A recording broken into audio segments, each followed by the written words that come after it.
let's talk about the Illinois Fighting Illini. Yes, alphabetically, Illinois is the first team in the Big Ten, which still kind of blows my mind. You have 18 teams in the Yeah. Big Ten, and Illinois is first alphabetically, which is awesome.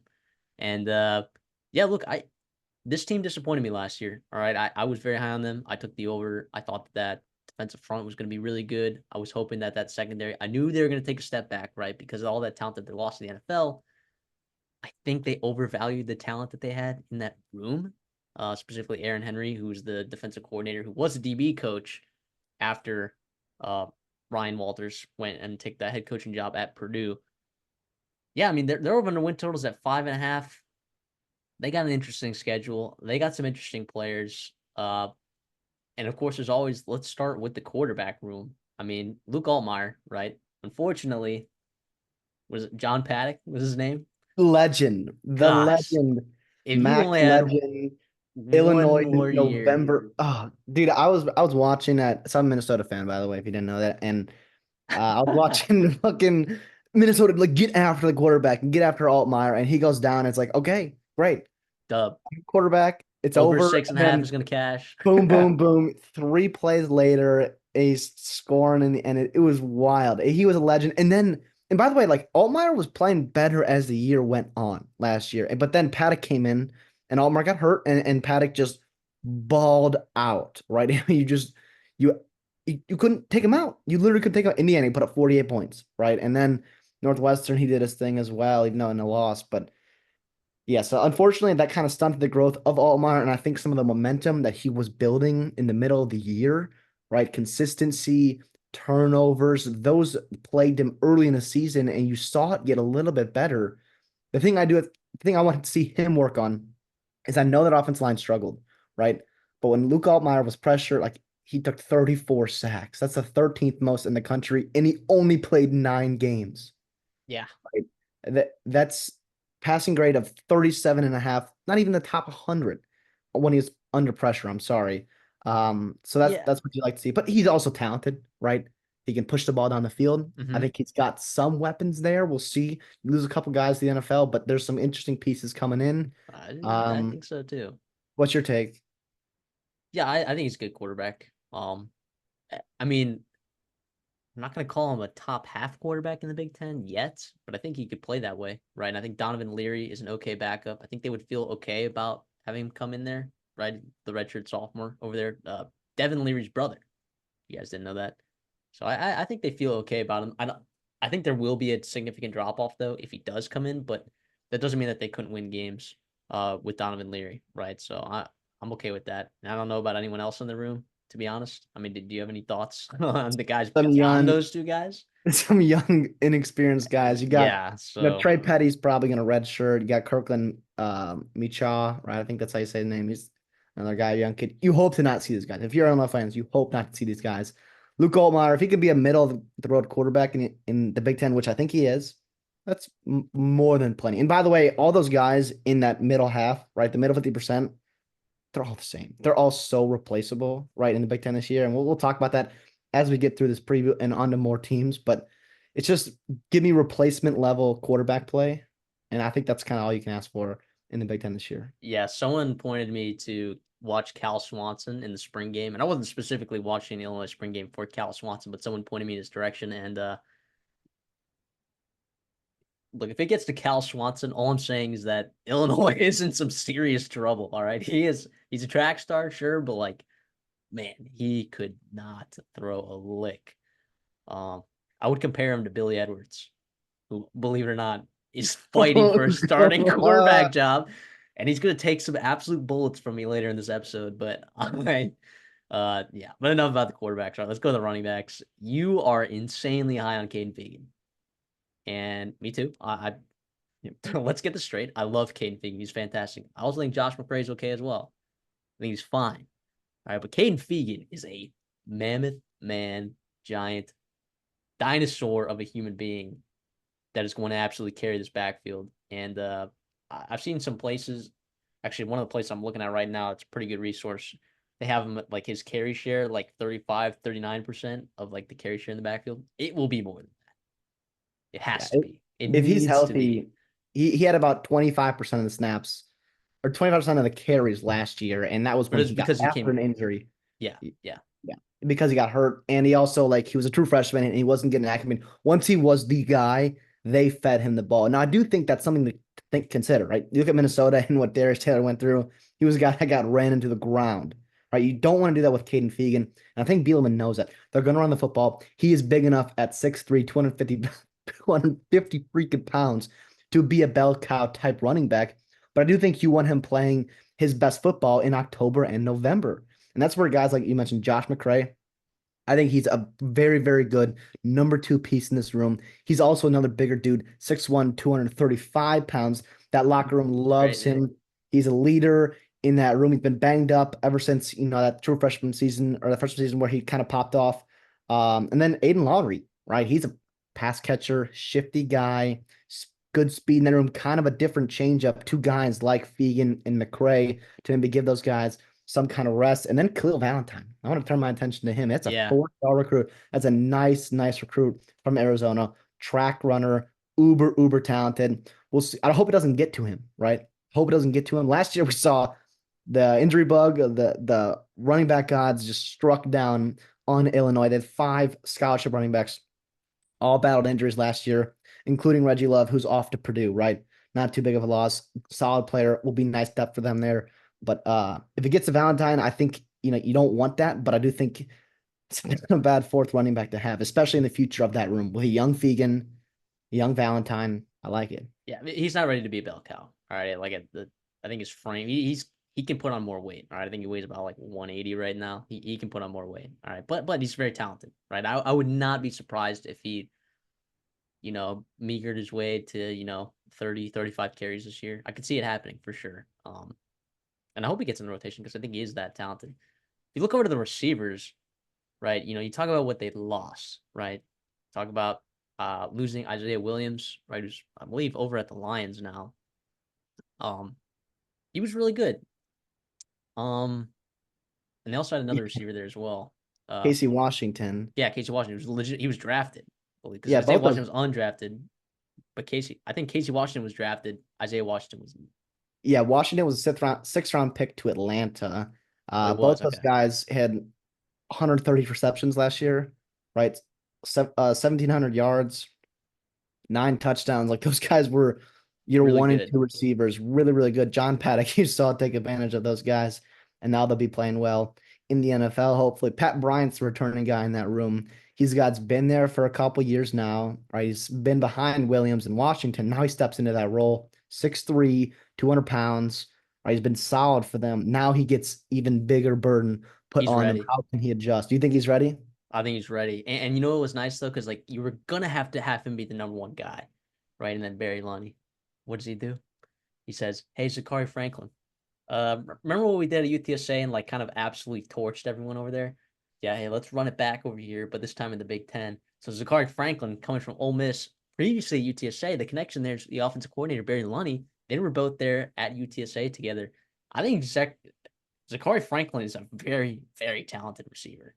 Very talented. Um, I think injuries, other things like happened where he just didn't find his way onto the field. He will find his way onto the field for this Illinois team, and he will be really good. And I think they needed that big name there, and when stuff was happening there, I don't know, was it June when like that all that stuff's May, like it was pretty late. It was after spring, which Yeah. hurts for sure. But I think the familiarity with the scheme there, Oh the yeah, talent that he is, he's going to do well. And obviously, he just bumps everyone down a peck in that rotation, which just a young guy like Malik Elzy, right? I know Illinois fans love him, right? 4-star kid, a lot of hype around him. You know, asking him to be your number 2 wide receiver was not ideal in his year 2, right? He only had 78 snaps last year. Still really talented, but you bump him down in the order. You also can learn from a guy very talented like Franklin as well, only benefits him in the future of that room. And I also want to bring attention to a guy, Mario Sanders, right? He's 5'10", 190, JUCO kid, Iowa Central Community College. He led the nation in JUCO, right? 72 receptions, right? Third in the nation, 942 yards, 12 touchdowns, also returned 2 kicks for touchdowns. This guy is very, very talented right now. How well can you adjust this Barry Lenny's offense? remains to be seen. But also, I do think he's a really nice piece to have because you have Brian and Franklin, bigger body dudes, a little bit more shifty, a little bit more explosive, run after catch type guy like Mario Sanders. That's nice to have. And then Hank Beatty in the slot, right? Solid dude. Your classic Big Ten, you know, slot wide receiver, replaceable, but also like gives you solid production there and just, can be a guy for you that you can rely on certain plays. I just think that like this tight end, or sorry, this wide receiver room, the floor is a lot higher than I think people realize. Yeah, I know people want to look at Casey Washington, Isaiah Williams, and be like, "Oh my gosh, those huge losses, all that production, yada yada." I think they have plenty here. I think they have plenty here. I mean, it's not like Illinois has been like pumping out ridiculous receivers every year. Like that was a pretty special year in terms of like the talent that you have in the receiver room. But you weren't even really able to fully take advantage of it until November when John Paddock started absolutely smoking the rest of the Big Ten West. It was crazy. Um, so I think that this room is pretty fine. At the tight end room, I mean, Cole Rusk is coming in there as a transfer. I mean, he had 500 yards last year, 6 touchdowns. I don't know. I don't know if I have a large conviction about this tight end room. I do think that there's some receiving talent there. But I don't have a serious conviction like, oh my gosh, this is a game changing room, or holy cow, this is an absolute dud of a room. Right. I don't have a serious conviction either way. No, if it can be replacement level, right? Not to the replacement level of Tip Raymond, but I'm talking about, Right. serviceable guy in the Big Ten. That's very solid. And also, you're going to run the football a lot. Like, you're going to run the football. This is Brett Bielema, right? He's going to run the football. And if you can have tight ends in that room that can add to that running game, that only benefits them. I think that's really one of the focus is going to be. Russ, you said coming from FCS, had 500 yards, 6 touchdowns. He was also at Eastern Michigan just a couple years ago as well. So he has his feet wet, right, in FBS football, if you want to call it. But I do think there will be a little bit of a learning curve there. Don't quite see him as game changer, like you said. Regardless, though, if he can be serviceable, I think that's a win for this room. Yeah, I'll say this. You mentioned earlier Luke Altmaier taking a lot of sacks, and that's something that he's got to work on. Okay. And a lot of those sacks were Luke Altmaier stacks, right? I mean, this offensive line wasn't fantastic last year, at least what we thought it was going to be, right? At least not what I thought it was going to be. Okay. However, like it's weird because you lose some really valuable guys on that offensive line, and yet I think it's possible that you could get better with like just having some of these guys in here another year. And I do think that they did get a pretty high value transfer, which you can't say a lot of all the time, in JC Davis. I think he's a very high value transfer over there. What is he gonna he's gonna play left tackle, I'm assuming. Um Replacing Julian Pearl at that spot, I think that's gonna be a big deal. I think Isaiah Adams is being gone. I think it's fine. Because right, He's I a mean, better guard. He was really good for Illinois as a guard. He just struggled at tackle. yeah, He's going to be moving to guard in the NFL. I mean, yes, it would be nice to have a guy like him, but you can get replacement level guy like Kevin Wingington, right, from the Michigan State, another Big Ten body, Melvin Priestley, right? Those are two guys that can, fight out for that spot and be serviceable aside from JC Davis, who, holy cow, everything you hear about him is just rave reviews, rave reviews. How did Illinois land a stud? I'll tell you how. Brett Bielema. Brett Bielema does unbelievable job developing and recruiting offensive linemen. And it's no surprise that, this year I think they're going to take a step up because of those returning guys, like you said, Geske, Kreutz, Chrysler, those three guys in that middle of that interior returning. And then also you add in JC Davis, who could be a superstar, I think, in this league. And I do not say that lightly, coming over from New Mexico. yeah, and it's weird because I think people are gonna look at that offense in New Mexico and be like, oh, they ran a weird offense, and like I don't think they ran the ball as much as people think. Like they ran the ball at a top 50 rate in college football, but like that's not saying that much. I think JC Davis is going to be able to adapt to the Big Ten. I also do think that the offensive line in Illinois got better as the season went on. I do think Yeah. like towards the end of the stretch, right? Um, you were able to protect John Paddock in the way that you needed to. Now, John Paddock was really good about getting rid of the ball, but you're able to do the things that you needed to do in order to get rid of the football and, have somewhat of an effective run game, which I think is going to be insanely important for this team this year, right? I mean, this was a team last year that only averaged 3.8 yards per carry, right? That's not going to do it. That does not do it in the Big Ten West. Now, there's no divisions anymore, obviously, okay? We're very aware of that. But with the schedule, I think there are some teams that you can run the ball on and you need to run the ball on. So I'm a little higher on this offense than I think a lot of people are. I think people want to look at last year and Luke Altmaier and what he did, and I think people are going to be really they're going to quit early on him, But I think early on they got some defenses that they're playing against that I think they can take advantage of. You know, some very aggressive defenses though, in Kansas and Central Michigan, and we'll talk about those. But like if Luke Altmaier can look good in those games, I would like the outlook for him for the rest of the season.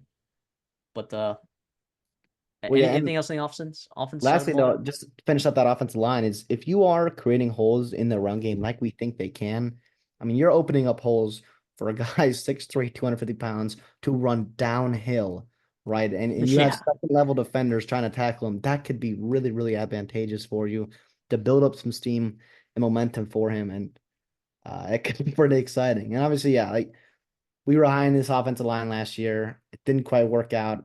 I don't think there's, I do think the expectation internally, and that's why they are high on this team, around Champaign, is that this offensive line is going to take a step. They could be a top half, top six offensive line in the Big Ten. Now, will it happen? I think it remains to be seen. I think you're counting on a guy like JC Davis to come in. I feel really good about him. They do too. But it's all like injuries could happen too. I think depth is something that you might be a little bit concerned for, but these top five guys stay healthy, top five, six guys stay healthy. It could be a pretty fun year for the Illinois offense. let's talk about Aaron Henry's defense. Um, I thought it was gonna be really good last year, and it was not. Okay, but I do think that they um addressed some issues that they had. I thought their defensive line was really good at getting to the quarterback. Okay. I did not think that they stopped the run really well. They did at certain times, right? I feel like it's very timely, but I think there were some games where they're able to get gashed. And I think just happens in the Big Ten too, some teams. Losing Jazon Newton is a huge deal. All right. He is a monster wrecking force. I mean, he was a monster. In obviously like his run game, what we talked about for NFL draft season, like there was stuff to be worked on there, but like in terms of his value, getting to the quarterback, getting that interior pressure, it was crazy. And then Keith Randolph was really good and really experienced as well on that defensive line. Just he's gone as well. But I also think that this defensive line still has some talent. I still think it has some talent, maybe just not as much. Maybe not that one star piece that you have, but I think Gabe Hawkes is an absolute freak. If he ends up taking another step over there at that edge spot, I mean, I think like that could be kind of insane. I think Seth Coleman is another really good pass rusher there. Dennis Briggs is a guy that I think people are really high on from Florida State. Um, and I think he's just been injured from what I'm hearing. So if he just Mhm. comes back healthy, I think Gentle Hunt from Florida A&M, he's a little undersized, but I think people like him as well. I don't know how I feel about, defensive linemen's, 6 through 10, but I feel pretty good about, or sorry, 7 through 10, but I feel pretty good about probably their first six defensive linemen here in this rotation. It's pretty impressive considering you're losing your top five guys, five of your top six interior guys last year. You mentioned Jerzon Newton, Keith Randall, Denzel Daxon, even those guys are all off the NFL, all 500 plus snaps last year, just gone. And then Sed McConnell, who was solid for you last year, he's over to Boston College. Bryson Barnes, he's off the graduation, which is nice for him. But yeah, I mean, I think it relies on a guy like Dennis Briggs to stay healthy. You mentioned how, that those first couple guys you feel pretty good about. Behind that, it could be tough. And then you rely on a guy like maybe undersized Hunt, Jeremiah Warren, Sledge, the transfer from Auburn to get the pressure and that stopping the run in the Big Ten. And to be honest, like that is so, so important. We'll talk about that in a couple teams later in his videos. Like you have to stop the run to earn the right to rush the passer with guys like Yakis and Seth Coleman, Alec Bryant, right? Ezekiel Holmes is in his seventh season at Illinois as well. But you have to stop the run up the middle there. And that group looks like a weakness to me. And it scares me for sure. But the fact that you're bringing in a couple transfers, you've got Tayrai Edwards coming back as well, hoping to step into that mold. Um, I guess it could be much worse. It's not a strength of the team by any means, but if it cannot be a weakness, I think then you're starting to talk about this team hitting its ceiling in this season. In the linebacking room, I'll just say, look, and I'm a firm believer that there's some media members that vote for certain awards or postseason, preseason stuff that can't tell poop from piss. But uh, Dylan Rosiak in the linebacker room for Illinois, he was okay. Yeah, I think he got playing time, but there were 11 different linebackers from the Big Ten, 8 of them on different teams that were all Big Ten. Um, he was not one of them. That doesn't mean he's a bad linebacker. To be honest, I don't have a film review of him. I think he's okay. I think he can be serviceable at that linebacker position, but you lose Keith Richards and you lose sorry Keith Randolph. Did I say Keith Richards? Keith Randolph and you lose Jazon Newton there in the front. So like, what does that do for your linebacking core? Yeah. Do you just need to see a much bigger step from these guys? And I think there are some names in here that can do some stuff. But I don't know. What are your thoughts? I think Rossick's fine. Yeah, he's fine. Tariq Barnes, I think you're losing him. He's a very serviceable player. Nothing special about him at all. Raziak, I think he has to take a step up and be a leader in that room, elevate guys around him. And like you said, I think when you mentioned no Newton, no Randolph at the middle, his ease of play might be a little bit harder because you're dealing with a couple run fits differently. Maybe they're getting to the second level a lot easier than they had in the past against guys like Newton, Randolph, Daxon, et cetera, et cetera. Uh, Kiana Odaluga, he's coming back. He had 300 snaps last year. Hoping he can take a steps. You got James Kreutz as well in that room. A couple younger guys. We'll see if they can step up and give you valuable snaps in that room. To me, again, yeah, the middle of that defense, middle of that front seven, no strength, but if he can be serviceable, right? Like I said with the D line, interior D line, if it can be serviceable, I think then you're talking about, you know, letting the other playmakers on the defense really do their thing and letting Aaron Henry be able to coach up that secondary and make plays, turn the ball over, and then you're really playing Brad Bielema football where you're running the football well, taking care of the football on offense, and then, turning the ball over on defense. Well, let's talk about the secondary now. I personally think that the secondary is pretty good. Just player for player, pound for pound, on paper, I think that the secondary could play a much higher level than they did last year, right? And some of that had to do with the injury to Matthew Bailey, a guy that you've been waiting on, right? That you thought last year might be a dude. Um, just didn't happen. I think Terrence Brooks over from Texas was a phenomenal get, by the way, for that defense. I think Terrence Brooks is really good, and I think he will be an immediate starter and an immediate impact player. I think both of the Scotts are really good.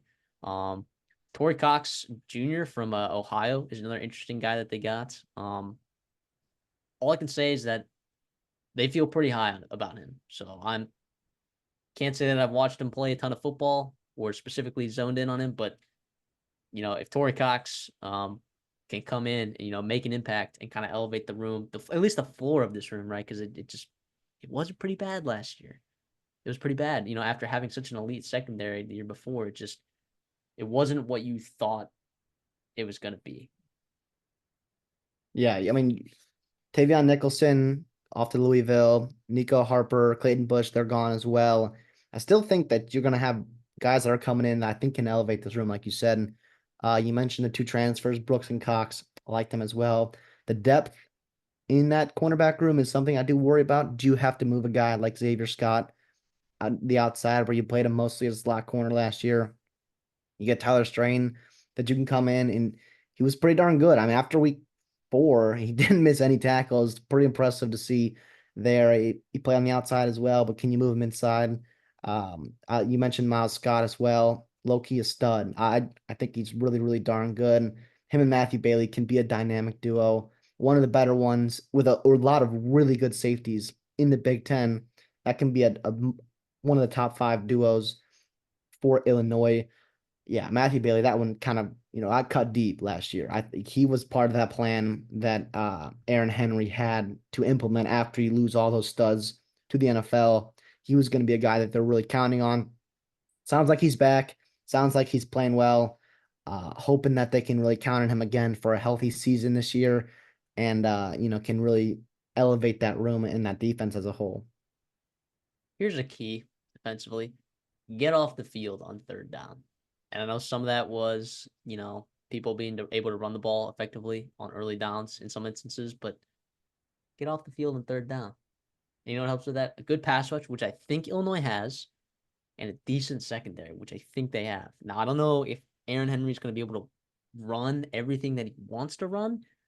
I don't know if he's going to because he tried to run some pretty crazy stuff like uh, last year that he was able to get away with right the year before, like plenty of press man. Now, obviously, that was Ryan Walters' defense, not Aaron Henry, but I think he kind of tried to implement a lot of those same philosophies, and it just didn't work out, I think, the way that he wanted to. So I'm hoping that he kind of coaches to the strength of the secondary. I'm not a football coach, so I don't know what that is, but hopefully he's going to be able to run what this team needs to run in order to be effective in the secondary. We talked about this over in a win total at 5.5. Okay. What is it? Juice to the under, I believe. I've over is plus 104 is what I'm at a FanDuel. Okay. Well, I'll see.